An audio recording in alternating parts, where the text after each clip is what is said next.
பெருந்தலையூர் பகுதியில் பாட்டாளி மக்கள் கட்சியினுடைய நிறுவன தலைவர் மருத்துவர் ஐயா அவருடைய ஆசி பெற்ற வேட்பாளராக இந்த பெருந்தலையூர் பகுதியில் மக்களை சந்தித்து வாக்கு சேகரித்துக் கொண்டிருக்கின்றோம். இந்த சட்டமன்ற தேர்தலில் மருத்துவர் ஐயாவினுடைய ஆசி பெற்ற வேட்பாளராகவும் செயல் தலைவர் ஸ்ரீகாந்தி அவருடைய ஆசி பெற்ற வேட்பாளராகவும் அனைத்திந்திய எம்ஜிஆர் மக்கள் முன்னேற்ற கழகத்தின் சார்பில் சசிகலா அவர்களுடைய சார்பிலும் இந்த தேர்தலிலே நாங்கள் சமூக நீதியை வென்றெடுப்பதற்காக கூட்டணி அமைத்து வாக்கு சேகரித்து கொண்டிருக்கின்றோம். மக்கள் மத்தியில் மருத்துவர் ஐயா அவர்கள் கடந்த காலங்களிலே நடத்திய பல்வேறு போராட்டங்கள், சிறை சென்றது, 108 ஜாதிகளுக்கு இடஒதுக்கீட்டை எம்பிசி என்று பெற்றுத்தந்ததை மக்கள் மத்தியிலே சொல்லி வாக்கு சேகரித்து கொண்டிருக்கின்றோம்.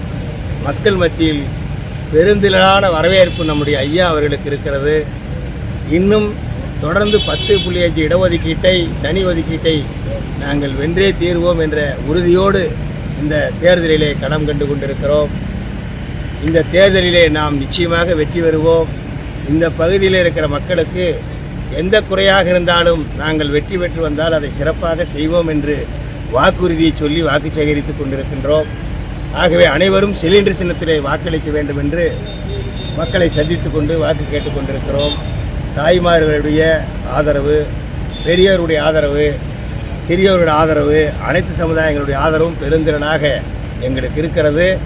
ஐயா கடந்த காலங்களில் 40 ஆண்டு காலமாக மருத்துவர் ஐயா உழைத்த உழைப்புக்கு நிச்சயமாக இந்த தேர்தலிலே வெற்றி கிடைக்கும். ஐயா தொடர்ந்து போராடி இந்த மக்களுக்கு அவரவர் ஜாதிக்கேற்றவாறு இடஒதுக்கீட்டை பெற்றுத் தருவார் என்று உறுதியாக இந்த நேரத்திலே சொல்லி வாக்கு சேகரித்து கொண்டிருக்கிறோம். ஆனால் எடப்பாடி அவங்க சொல்கிறாங்க, சசிகலா அவர்கள் தான் எங்கள் கட்சியில் நாங்கள் தான் அவங்கள சேர்க்க மாட்டோம்னு சொன்னோம். நீங்கள் இப்போ துரோகம் செஞ்சுட்டாங்கன்னு சொல்கிறீங்க. இல்லை, அவங்க தான் எங்களுக்கு துரோகம் செஞ்சுட்டாங்கன்னு எடப்பாடியார் சொல்லியிருக்காரு. அவர் துரோகத்தின் மொத்த உருவம், அவர் அப்படி தான் சொல்லுவார். அவர் எப்படி முதலமைச்சரானார்னு இந்த நாட்டு மக்களுக்கே தெரியும். அவர் தான் துரோகம் பண்ணியிருக்கார் அந்த அம்மாவுக்கு, நாம் துரோகம் பண்ணல. நாங்கள் சொல்கிறோம் பிஜேபியோட கூட்டணி வச்சுருக்காங்க, அதை பற்றி உங்கள் கருத்து? பிஜேபியோட கூட்டணி வச்சுருது அவங்க விருப்பம். கடந்த நாடாளுமன்ற தேர்தலில் விருப்பமில்லாத வெளியே வந்தாங்க. இப்போ ரொம்ப விருப்பமாக இருக்குது, கட்டி பிடிச்சி சேர்ந்துருக்காங்க.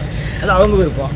அவங்க சசிகலா அவர்கள் சொல்லியிருக்காங்க, உதயநிதி அவரோட கருத்து இப்போ ஃபோட்டோ காமிச்சாங்க அப்படின்னு சொல்கிறப்ப அவரோட கருத்து சரியானது, நீங்கள் அதை சொல்லக்கூடாது, திட்டக்கூடாது அப்படின்னு சொல்லியிருக்காங்க. அப்போது ஆதரவு கொடுக்கறத எடுத்துக்கலாமா? அது எப்படி வேணாலும் எடுத்துக்கலாம். அது நாம் இப்படியும் எடுத்துக்கலாம், அப்படியும் எடுத்துக்கலாம். அது அதுக்கு பதில் சொல்ல வேண்டியதே இல்லை. மக்களுக்கு உங்களுடைய செயல்பாடு எந்த அளவுக்கு இருக்குங்க? மக்கள் மத்தியில் ஐயா அவர்கள் கடந்த காலங்களில் போராட்ட காலங்களில் எல்லா சமுதாயங்களுக்கும் இடஒதுக்கீடு வாங்கி கொடுத்துருக்கிறார். ஒரு சமுதாயம் போராடி 87ல் 108 சாதிகளுக்கு இடஒதுக்கீடு வாங்கி கொடுத்துருக்கிறார்.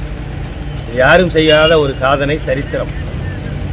பாமக அப்படின்னா இடஒதுக்கீடு மட்டும்தான் சொல்கிறீங்க, மற்ற செயல்பாடுகள் மக்கள் மனதில் இருக்குன்னு நம்புறீங்களா?